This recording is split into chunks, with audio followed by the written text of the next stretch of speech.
Oke, selamat pagi. Assalamualaikum warahmatullahi wabarakatuh. Jumpa lagi di kali ini ya. Kemarin di semester lalu sudah membahas virtual LAN ya. Ada juga proses routing, apa itu routing, lalu materi berikutnya routing statis. Oke. Di video ini saya akan membahas tentang routing dinamis ya. Tahu ya arti kata statis, dan sekarang kita bahas kata dinamis. Sebelum kita bahas materi, saya ingin mengingatkan ya, untuk bagaimana cara koneksi internet atau agar bisa terhubung ke internet, itu ada setting-settingan dasar ya. Dan kalian harus setting itu atau paham itu. Yang pertama, kalian bisa setting IP address ya. Setelah IP address, kalian paham apa itu gateway. Nah, setelah gateway ada namanya DNS. Oke. Jadi ada 3 dasar itu: IP address, DNS, gateway. Oke. Tambahannya ada namanya firewall. Itu agar bisa terkoneksi ke internet ya. Karena di sini kita membahas materi administrasi infrastruktur jaringan, yang dasarnya kita adalah setting alat namanya mikrotik ya.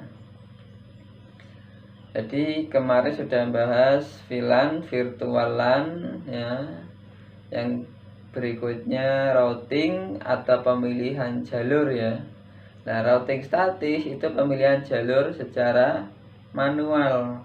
Nah, di sini yang terbaru kita bahas routing dinamis atau pemilihan jalur secara otomatis.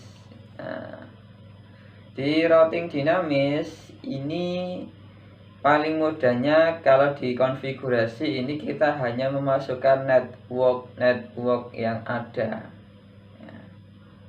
Kalau di routing statis kemarin kita harus memasukkan IP address tujuan dan next hop atau gateway-nya ya.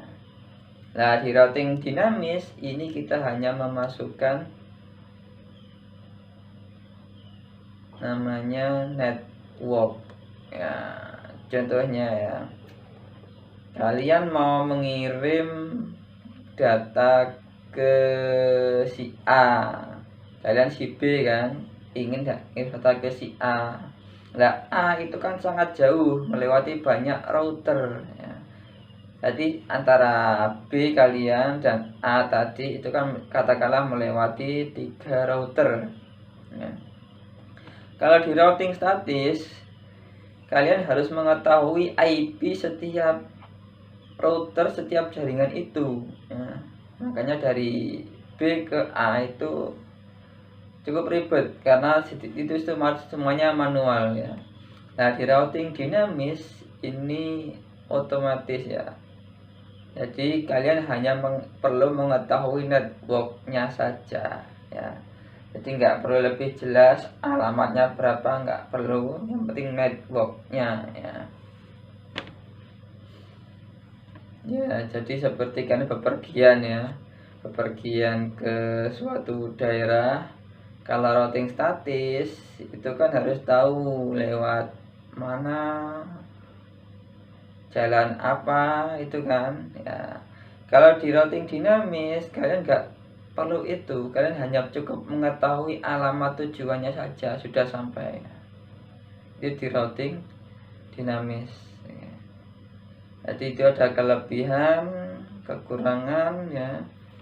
Kelebihannya yaitu area luas, kelemahannya adalah beban kerja sangat berat ya.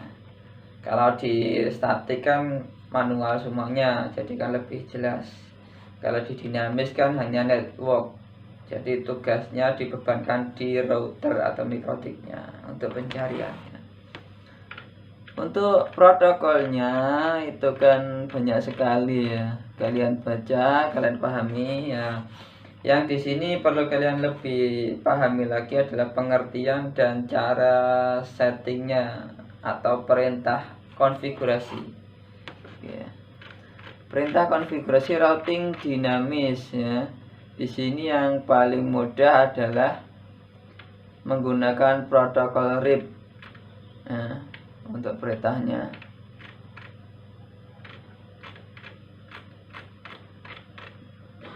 Nah, router RIP pada halaman 37 ya. Router RIP. Oke. Itu kita masukkan network yang ada di jaringan ya.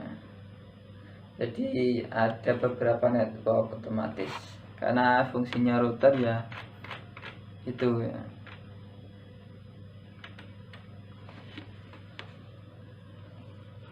Oke. Silakan jika ada pertanyaan bisa komen di bawah ya. Oke. Jadi routing dinamis ini adalah proses routing yang otomatis ya.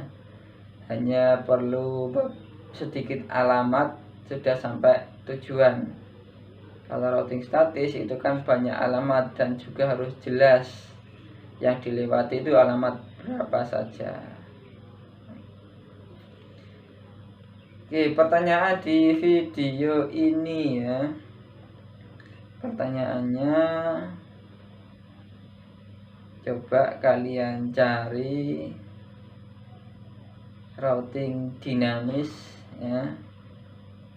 Kalian baca dulu ya routing dinamis itu apa.